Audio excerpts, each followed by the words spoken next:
المشهد اللي كان بين لوكي وسيلفي في البار ده ماستر بيس، يعني ماستر سين، يعني من المشاهد الايقونيه لمارفل. اما لوكي قدامها، ولوكي اصلا شخصيه، يعني احنا هو برضو لسه في لمحات لوكي اللي احنا عارفينه، النرجسي الاناني اللي ما بيشوفش غير نفسه. اما لوكي بيقول انا بس عايز ارجع صحابي. يعني انت ايه، انت عايز ايه؟ انا عايز ارجع صحابي.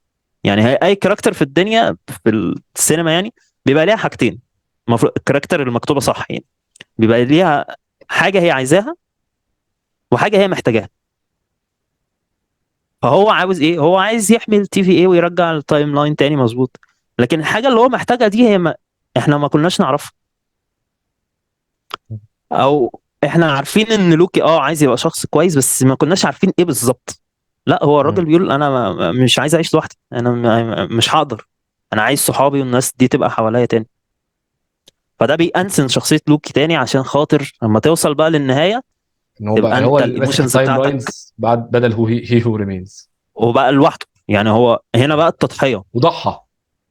ما هو هنا التضحية بجد، ان هو الحاجة اللي هو عايزها وتخلى عنها في سبيل الصورة الأكبر. يعني من لوكي المغرور اللي شايف نفسه إله فوق الكل، للوكي اللي بيضحي عشان خاطر الناس تبقى عايشة في أمان وما ما يبقاش فيه تهديد عليها. فأرك طبعا من أعظم الشخصيات في مارفل يعني.